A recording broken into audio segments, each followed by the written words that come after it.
Ladies and gentlemen, it's time for Big Wil Spotlight. We're going to discuss movies the Oscars don't care about. We're going to discuss movies that you care about. So go ahead, get yourself something to eat. Get yourself something to drink. Sit back and relax with your popcorn and your date as we go to Big Wil Spotlight with your hosts, Big Wil, Dr. Quack, and the important one, Mr. Mayhem. All right, everybody. Welcome back to another edition of Big Wil Spotlight. I am your host, Big Wil. And I'm the important one, Mr. Mayhem. Man, we got y'all. Yeah, it's a movie. So anyway, we're discussing Stephen King movies. Yes, we're going to discuss Stephen King movies, like as many as we can. There you go. If this ends up being a two-part show, it becomes a two-part show. There you go. And of course, before we can do that, we do have to bring on our special European contingent, Rob Lyle. like always, I have to fix the name for the show. There you go. And we've got a special guest joining us here today, a man who knows a lot about telling a really good story like Stephen King, the storyteller. Hello. That's an intro. Yeah. Thank you very much. It's the whole moving around thing. Yeah, that's when it works best is when you're camouflaged, when you're moving around. That's when you don't want to be seen. All right, so we're discussing Stephen King movies, and as storyteller, we were talking about backstage. A lot of these movies that we're going to be discussing, people don't realize they're Stephen King books and movies. That's right. Yes, the most of the movies of Stephen King are from the books, because we all know Stephen King is not only a good, author for movies, but also a good author for books. Yes, he did a few that were just made strictly for movies, but for the most part, I found 34 adaptations of books made into movies and just straight scripts for movies. And before we do get started talking about this, we also have to bring on the king of horror, Dr. Quack. Hey, Mr. Quack. Thanks How we for doing? being back on the show. He doesn't want to hang out near you because you'll send him off to do stupid things. The director wouldn't let him in the room. Oh, well, for once, when I'm on this show, Craig gets his ass up and shows up. Yeah. Wow. See, it does happen every now and then. But let's start off with one of the most famous movies, one of the most award-winning movies of all time that is a Stephen King book and also was a Stephen King movie, and that, of course, is The Green Mile. A lot of people don't even realize that was a Stephen King book. Yep. It was actually, I think it might have been a small little series. Yes, it was a series. But then it got turned into a movie, and a lot of people don't associate it with Stephen King because Stephen King likes to star in most of his movies or have a part. Shouldn't say star, have a part in his movie. And I'll be back in a second. My food is ready. Sure. And on purpose, he was not a part of this movie. Purposefully? Purposefully. Okay. He had this is at the time when he had been in his car accident when he got, or not car accident, but he got struck as he was walking down the street. So at this time he wasn't really healthy enough to do this kind of stuff. Didn't keep him from writing some more books though. So storyteller, your impressions of that, and did you realize that was a Stephen King series book or movie? I knew about it, I guess, in the back of my mind. I mean, you know, Tom Hanks, that's one of his best performances ever. Michael Clarke Duncan, God rest his soul. You know, there's a lot of iconic, you know, phrases from that. Just really good movie. You know, it's kind of a morality play.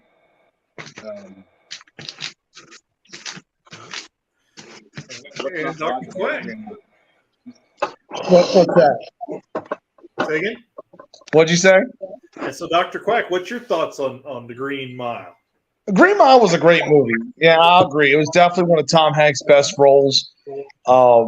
I mean, a very strong story with that, and it's not your typical, one when you go with Stephen King. Go, yeah, that was a Stephen King movie, but yeah, it was. It was one of his. And one more thing is, as Rob Bell's getting set up for that, is most Stephen King stories take place in Maine. He's originally from Maine. Green Mile didn't take place in Maine. It took place in Louisiana. So, because the old thing, and storyteller, you're well familiar with this phrase, write about what you know. Yeah. So he writes about where he's from, his home, and puts his fears and things like that. So for him to do something in Louisiana is really outside of the normal Stephen King. It is, and you can also play into that. He writes about other places anyway with the Dark Tower series. Oh, true. I mean, the Langoliers couldn't happen in just one place. I mean, Well, yeah, and that happened in Boston, so it's close. He flew everywhere. There you go. All right, so Rob Mile, what's your thoughts on the Green Mile and the Stephen King story? Well, actually, before I watched the movie a few years ago, I first did read the book, and I had to say the book and the movie both perfect. Yeah, I can't say anything more than it was very perfect. all righty. Before we go too much further, though, just want to kind of point out with the way that a lot of horror fans look at a lot of these movies and everything like that, they're expecting more the jump spoof, or I can't say spoof, Jump the scares? jump scares as compared to Stephen King's, getting deep in your mind and getting you, oh my God, is this really happening? Is this really happening? Nope, it didn't. Yeah. Stephen King isn't really a horror from the standpoint of blood and guts and Michael Myers and Jason and Freddy. You're not going to get a lot of that. He's more psychological, and yeah, he's more of the horror of your mind, playing the tricks on you, psychological type operation stuff. They all float down here. They all, Exactly. oh, The most horror movies are really But he does bloody, have- that's like you said. But right. when Stephen King does a horror movie, you have to use your brain for that. That's true. And Quack, you were saying? Mm-hmm. I was saying he does have two iconic horror personnel in there. He does have Carrie, which is very iconic, and people know her very well. And the Creep, the one who used to host the Creep shows. True. And again, Those are very well known throughout the horror circles. For the jump factor, they're looking to like what? They're it's the build up. It's the you're gonna be just scared, but you're not gonna be like Right. And then so Mark, I don't know if you've seen this next one I'm going to bring up here, but it's one that most people say Stephen King predicted the future in a roundabout way because of the pandemic. And of course, we're talking about The Stand. Okay. And for those of you who are not familiar with The Stand, it was a biological agent. It was a manufactured agent. In The Stand, it was created by the U.S. Army that escaped and killed off like 98% of the population of the world. And a lot of people with the coronavirus pandemic thought that Stephen King kind of predicted the future in a roundabout way, even though he says that wasn't his intent. So you've seen it, Mark. It's been so many years ago, I can't really recall any specifics about it. I never read the books. I don't know that I can offer an opinion on that one. It's okay. So, Rob, what's your thoughts on The Stand? Yeah. Now, if I rethink the movie again, it is really kind of like predicting the future. I mean, I watched it when the pandemic was. I didn't have to do 3 months to do anything because I got fired, had nothing to do, so I watched movies and shows. Yeah, and one of the movies was that, and Now to think about it, it really was kind of the future. What we had now the last 2-3 years. Yep. And Dr. Quack, have you seen it? And what's your thoughts on it? I have seen it. Like Mark, yeah, it was a long time ago. But I mean, a big thing about that movie was it's one of the first. Like, it actually took it where you were taking something the military did and it escaped. It led to other great films like Species, Contagion, 12 Monkeys, so many movies where the government, had something that escaped or some sort of disease that escaped and started taking over the world. But yeah, I'm going to agree with that comment. The book was way better than the movie. Yes, the book was actually produced or was printed twice, because the first time it came out, it was only 873 pages.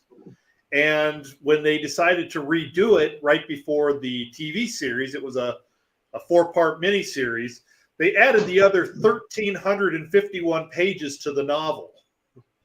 So it was a massive 2,000-page book. It was probably the thickest book I've ever read.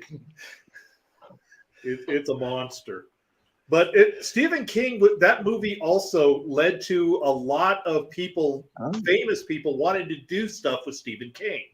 Yeah. The Stand has the most celebrity count of people who were not known for acting, like Kareem Abdul-Jabbar was in The Stand. Who? He didn't do a lot of acting. He did a few things before that, but he wasn't really known for it. Besides Airplane. Well, yeah. But he kind of played himself. That's right. And in Kung Fu movies.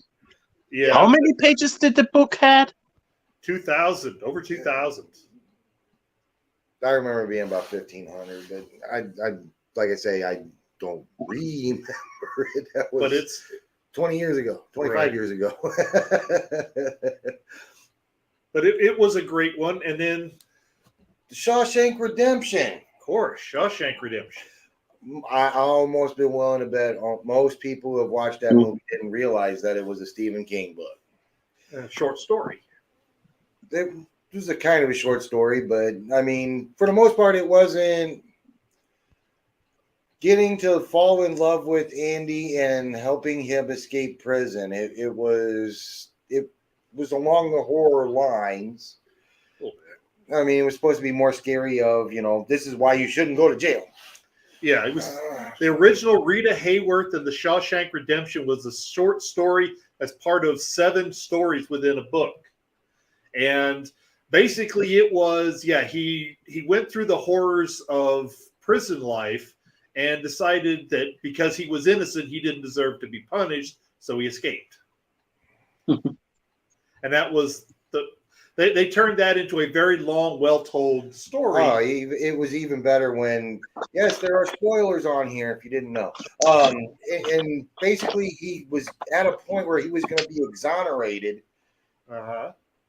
And that fell through in its own mysterious way.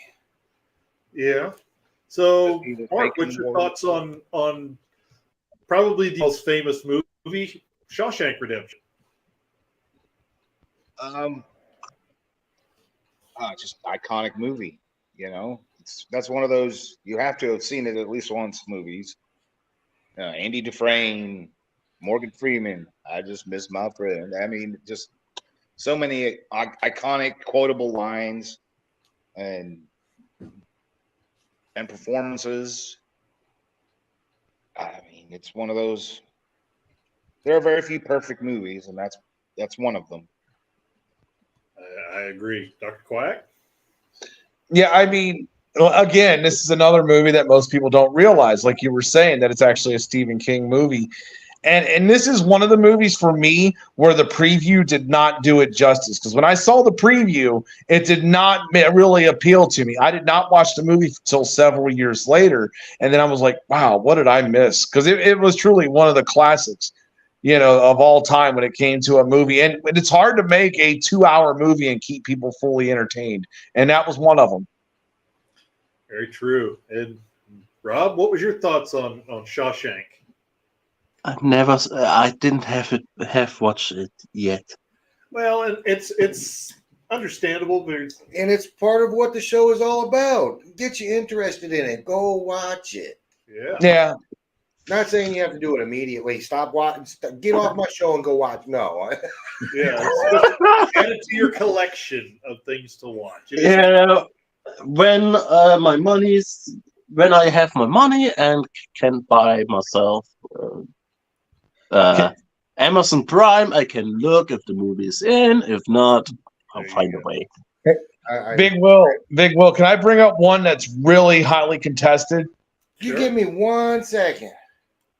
I'm old enough that I almost forgot that DVD players aren't really a thing anymore because I was getting ready to yell at him, go buy the DVD, It's not a thing anymore. It's not streaming. You can't watch it. Yeah. Yeah, I don't have streaming service, so I still have a DVD player.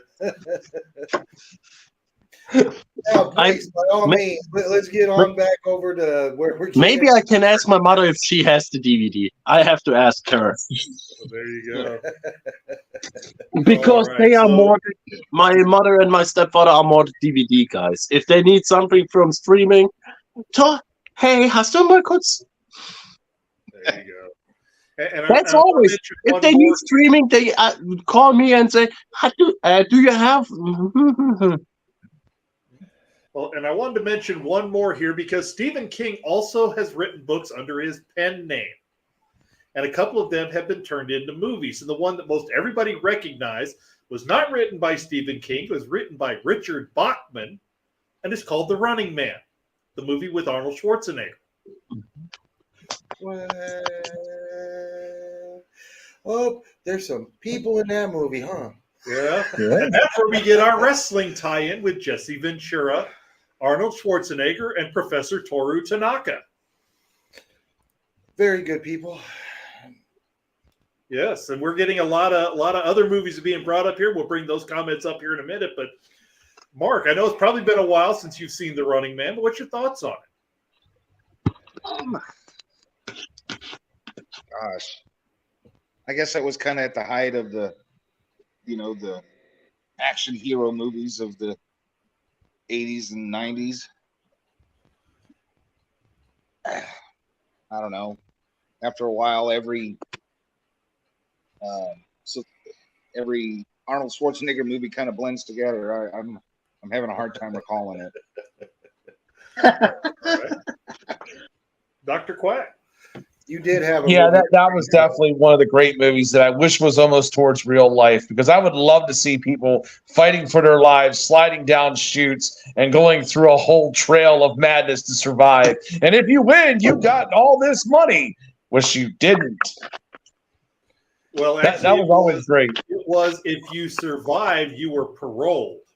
Right, but they didn't get paroled. They all died in the locker room. That's right. So what was the movie that you were going to bring up? Huh? What was the movie that you were going to bring up? Oh, the one I would tell you, and it was highly contested. It was actually protested against, and that was by PETA, and that was by the ASPCA, and that was Cujo. Cujo, they did not like the fact that they were actually using a dog in this film and the way they portrayed it. They really felt like it was against, all things that mattered. That's true. Yeah, there was a lot of controversy at Cujo. I wouldn't doubt it. I mean, but how else do you have a killer dog, and how do you stop a killer dog? I mean, it's right. I mean, it had rabies. It had blood all over it. That the PETA and the ASPCA did not had a field day with this. They did not like it. And it almost ends up going along the lines of this is what's going to happen kind of thing. And, oh, no, we're up in arms about it. And it shouldn't have been. I mean, I would almost guarantee you there was not an animal harmed in that movie. Yep. That movie became where they had to have that line. No animals were harmed in the making of this film was because of Cujo. Yeah. Yes.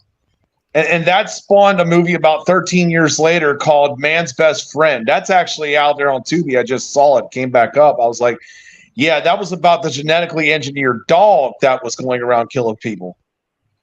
I remember that one. So Mark, you remember? I know Cujo's. It's been a long time for me, so maybe a long time for you as well. But what's your thoughts on? Let's go with the different direction on this one.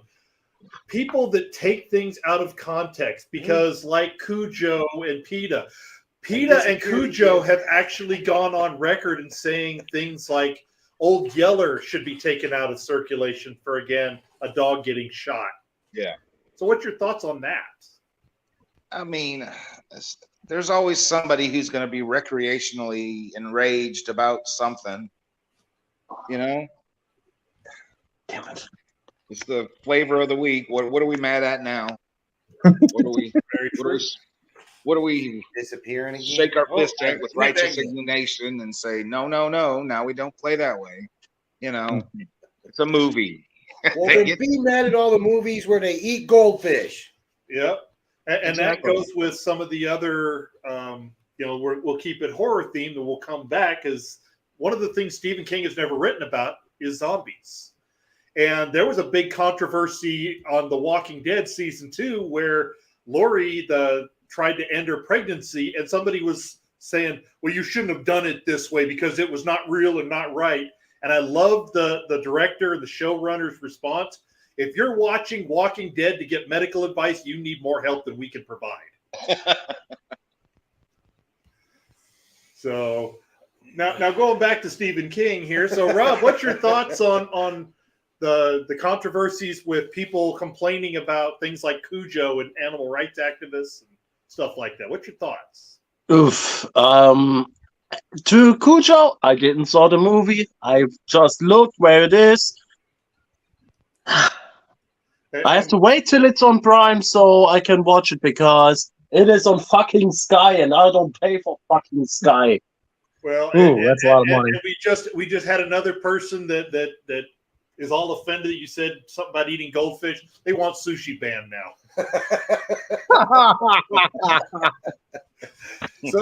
So Bob has been giving us some stuff here. So let's talk about a couple of the movies he's brought up here. Carrie and Christine, he thought the movies were as good or better than the books. Most of the time, books are better. So, yep. For example, Harry Potter. This isn't a Harry Potter show. Just as an example. Yeah. So that was an example. In general, for the books that you've read, I know you're not a voracious reader, but for those books that you've read that have been done with movies, which in general do you prefer?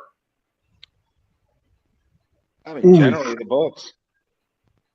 I mean, Dr. Quack. Now I'm going to tell you with Carrie, I've read the book and I've watched the movie. I think I prefer the way it ended in the movie versus the way it did in the book, because I didn't like the whole suicide attempt, in the book. I felt like the movie had it more right. De Palma actually did it justice. Okay. And again, it's why I kind of pointed out with horror movies, genre, that kind of thing. They're expecting the jump factor, but at the same time, they're trying to make it more, I don't want to say politically correct, socially acceptable. There we go. Whereas, like I pointed out, I mean, Stephen King knows how to get into your head. He's just gonna make it where you're scared of. I mean, they can't, sit there and try and take the 500 pages of why this person is doing this, because you're in his head now, into the 5 minutes they give it for, why they did it. And Boss is joining us. Welcome to the show. Oh, I just said something. Yeah, you did. So Storyteller, I'll ask you this question, then I'll come around to the Boss on this one. So the difference between books and movies go through focus groups to determine if they like how something ends or how a story is written. They don't do that in books. As somebody who tells a lot of great stories by using words, what's your thoughts on that, of the written word versus the television word? I think generally you're going to get a bigger context if it's the written word. And that allows you to attach your own perceptions to it. Whereas if it's a visual medium, then they're kind of showing you what they want you to see. There's always going to be the want for it to be just like the books. And, if most books would be 12-hour movies if that's what you did, and so that's not really feasible. But then again, there are things that you can convey on screen in a much shorter time than 2 or 3 chapters of text or words. Right. And like that's what the point of that. We got static in here on us, but the central point on that was exactly with Carrie, that the fans in the focus group did not like the suicide attempt, and they wrote it out. It ended up becoming better. So in that, it was a good one. But a lot of times it's, well, we don't like that. It doesn't work with us. So the writers will change things. And Boss, what's your thoughts on the spoken word, written word versus the television word? Okay, so I'm gonna do it backwards. We'll start with the the televised video, movie, whatever type of word you want to call it. Like, it used the focus groups, and it is to gain how long they're going to be able to keep a person's interest. Because you only got two depending on the movie, you might get 3 hours out of a person's attention span. When we're reading a book, I could put down, the book could be good, and I can put the book down and come back to it. I can't put the movie down and come back to it unless I done bought it, and then it's like that. But like I'm a huge player of books because I love how they can tie in multiple books to each other throughout their writings, which makes each book become more interesting, because now it's like, okay, whoa, wait a minute, I didn't read that book. I got to go back and read that one to see what they're talking about, and it's something to keep. It keeps their that way it keeps their audience interested. It's something that you didn't read, you didn't see. But like with a movie, like you look at movies like you said, Carrie, they took out the suicide scene and stuff like that. Why? Because it's not an area that people would believe would actually benefit the crowd, because I know when somebody wanted to commit suicide or showing that they're trying to commit suicide, it takes all my interest out of it, because now I'm thinking about, like, okay, we need to really get help for these people, because a suicide attempt is not what we want in our life, because, people get sad and they don't want to think or see something that will remind them of something that they were considering, so that's just how I see things. All righty. And Rob, what's your thoughts on the written word versus the television word? Well, it depends on what comes to the market earlier. Sometimes, most of the times, the book is earlier than the movie or the TV show. So the people who read the book first, mostly, they think, hey, cool, maybe most of the things will be on the television or in the movie. And around 50% of the time, they're disappointed because they thought, the book was better than the movie. For me, both are good. Both is fine. We'll see. And for obvious reasons, I read a book, I watch a movie, and then I can see what did the book miss, what the movie had, and what did the movie miss, what the book had. I guess there's just an easier way to put this, since I'm sure that all of us have had to do book reports at some point in time. A movie is the cliff notes of the book. You get the highlights. That's it. I mean, but here you go. My point on this, because who has time to read? Most people don't have time to read. It's like, all right, let me just pop a movie on. 2 hours later, I'm out. I mean, a book, most people can't sit down for 2 hours. I'm more about the movie. Oh, right. Like I say, you get the cliff note. Right. Yeah, exactly. And this is the counter from Bob here. You know, the written word versus the television word. What is deemed okay with society? And that's kind of where the focus groups are used and come in. But he brought up another point here about One above it. Well, I'm going to that one too. But he said a lot of the books are turned into miniseries. Yeah, the Stand and Rose Red were and miniseries. It was a miniseries. It was the original a miniseries? Yes. Oh, okay. I just thought it was broken down into two movies. And then he wanted to bring up this one of the most famous ones, The Shining. Ooh. Yeah. There's two versions. There are two versions of The Shining. The first one that everybody knows with Jack Nicholson and Shelley Duvall. That's the one everybody knows. The poor door. Yes. And that one Stephen King actually hated. So he redid it, and that one's awful. Hmm. The green tigers that are sneaking up behind the main character, it's awful. Yeah, I haven't seen the new one. I don't know if I've seen the new one then. Well, it was new from the standpoint of like 2010. I never saw the new version. I only watched the original Shining. Yeah, that's what I'm saying. I mean, you didn't miss anything. He really didn't put his stamp of approval on that one, but you know, sell the rights of it. Yep.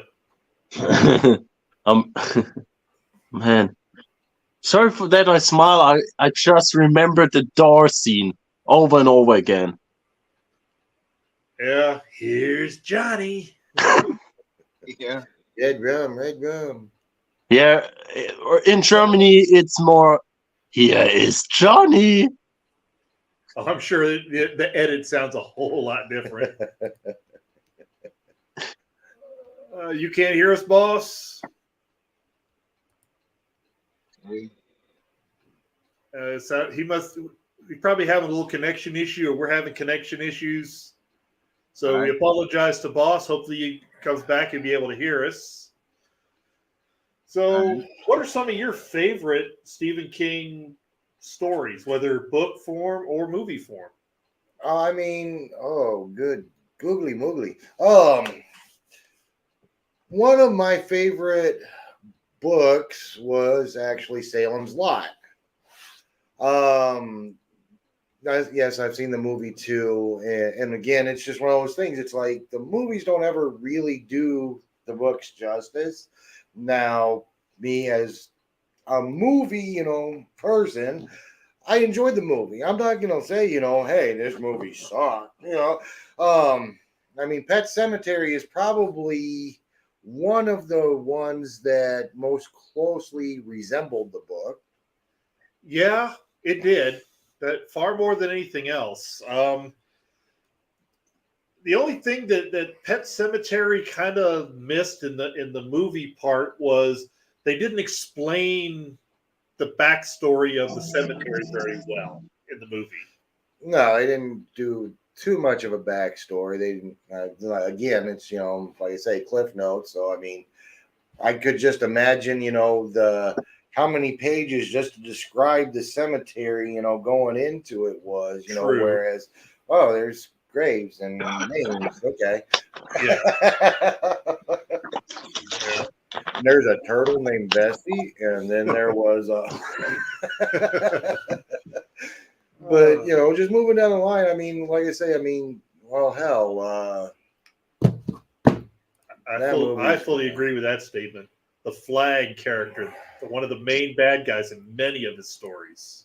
Oh yes, Flag. Yes, from the Stand. Well, he's in other books as well, and other series as well.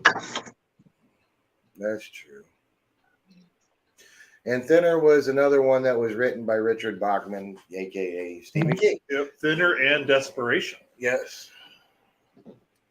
Misery Trying to hit it with Kathy Bates. Misery. Yeah.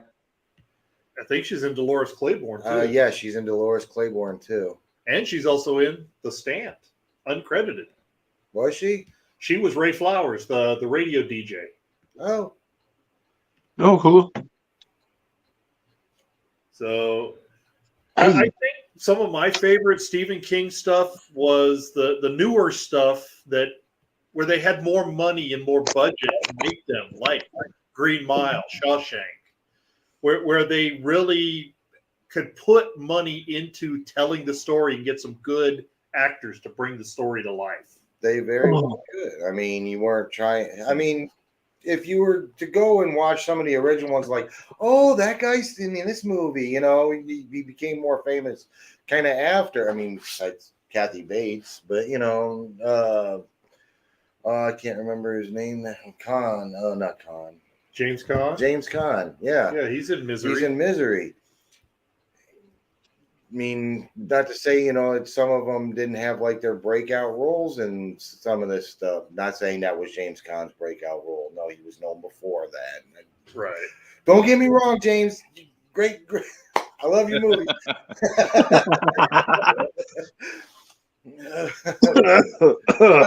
But for one to truly test your imagination. Yeah, and speaking of that, he brought this one up, and this is you guys may have seen it, but this is definitely an imagination tester. The Langoliers. The book is far better than the movie. The movie is a bad letdown because the graphics at the end for the main thing that scares them. To explain the Langoliers really quick, there's a rip in time, and some people get caught in between time. They're like back in time, and it's Stephen King's impression of why we can't go back in time because time disappears or is eaten by these creatures that don't exist in our time but exist in the past. And they're called the Langoliers. And the unfortunate thing is they look like meatballs with teeth. So the movie really didn't do this really good story justice. And then we get some bad acting. We get like Dean Stockwell pretending to be Captain Kirk. I wish I was kidding. Let me tell you this, dear boy. I think that maybe we should look at this like this. And I'm not kidding. That is how Dean Stockwell played that character. It is bad. But the story is great. It's a great, very, very sophisticated, very cerebral telling story. I think that might be part of the reason that I've been put off from reading Stephen King is because I've seen so many just, you know, campy, silly movies that, you know, that you find on the channel at 3 o'clock in the morning when there's nothing else to do. But well, if you're finding it this time, the next imagination getter would end up having to be Maximum Overdrive. Come on, that truck was the best thing ever. Oh, yes. Oh, my gosh. That big, gigantic clown head just chasing you. That's, I mean, I guess some of his concepts are pretty kind of like not Carrie, the car. Christine, yes. Possessed car. Okay, you made a whole movie out of that. I guess so. You made the whole movie out of the Pet Cemetery. I guess you could flesh out any idea enough, but the concepts themselves are just kind of like, okay, a possessed semi truck that looks like a clown. And to give it a little bit more credit, he did direct it too. Yeah. And I think Emilio Estevez was in that one. I believe he was. Don't hold me to that one. All I can really ever think about is that truck just driving around that I don't want to call it a pit stop, the gas station in the middle of nowhere, keeping everybody trapped inside. Didn't that semi come up for sale someplace? Like on Pawn Stars or something like that? I'm sure it probably has. I mean, it'd be the most iconic truck out there. Nobody can replace it's that. Hard to forget. Oh, this one was featured in the Transformers movie. Yeah. Oh, God. Yes, it was. Oh, good God Almighty. Well, and then there's some remakes. Oh yeah. What the hell's her name? Amelia was the main character, and Nancy Cartwright, I think, is her name. The woman that does Bart Simpson. Oh yeah, yeah. But there are some movies that are redone and they go a totally different direction. The one I'm talking about is It.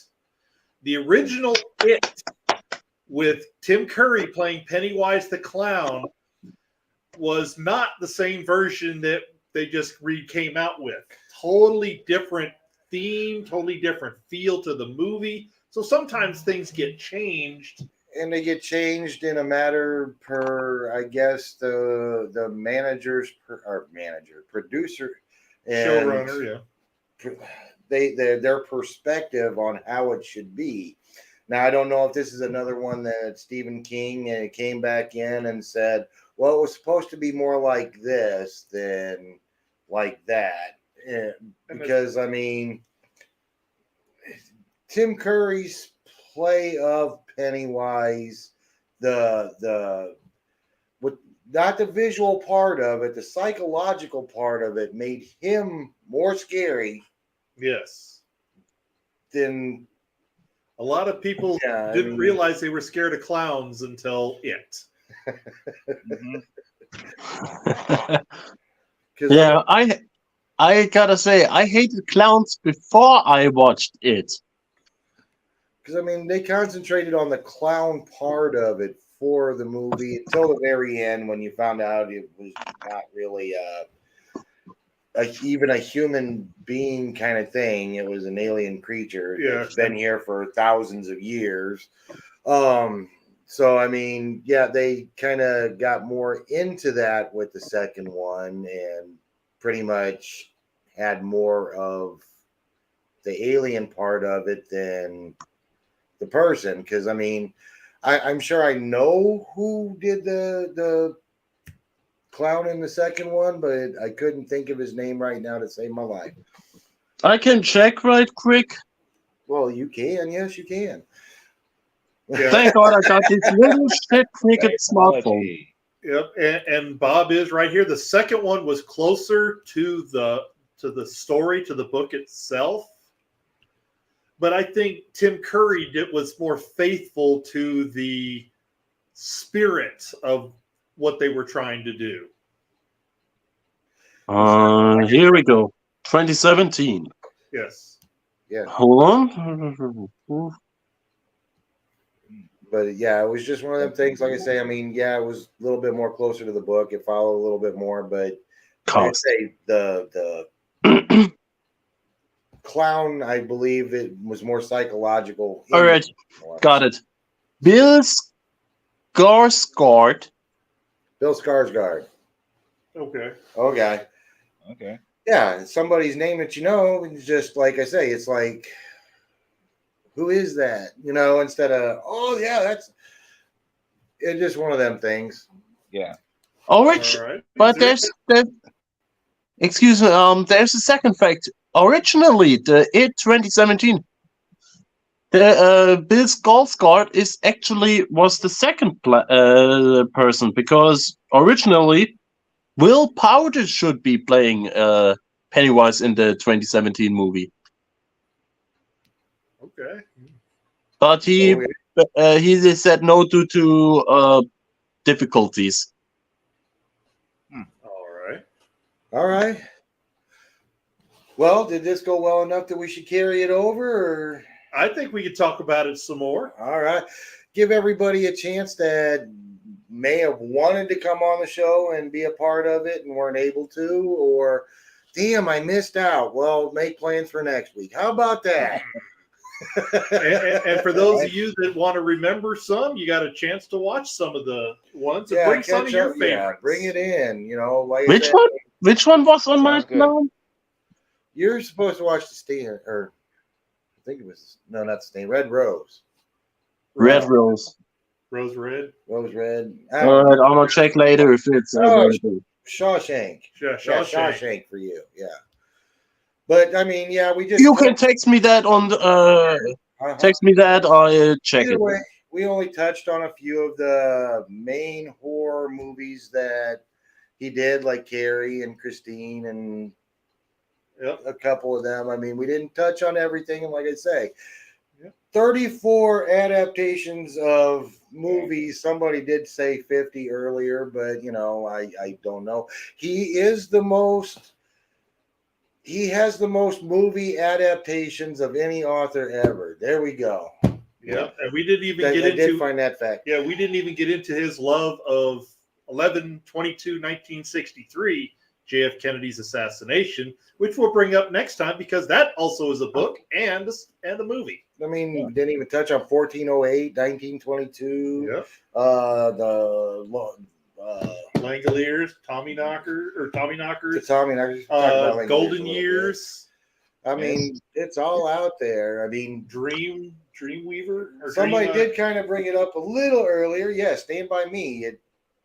It didn't end up being a horror movie, but there was a dark background. How about that one? There you go. See, like I say, he's psychologically getting in your head and everything. Dreamcatcher. Oh my goodness, Dreamcatcher! I keep forgetting about Dreamcatcher. I love that. That was a great film, and the book was awesome. So it was. So all right. We'll see you guys next time on. Yeah, here. We're gonna get out of here. We're gonna come back. We're gonna still cover a little bit more Stephen King. Just hey, get your imaginations going. All right. Hey, this time we were pretty good at staying on topic. That we did. Yes, we did. Oh, and then Burt Reynolds went over and. And with that note, give the symbol. We're out. On that note, here's Robbie. All right.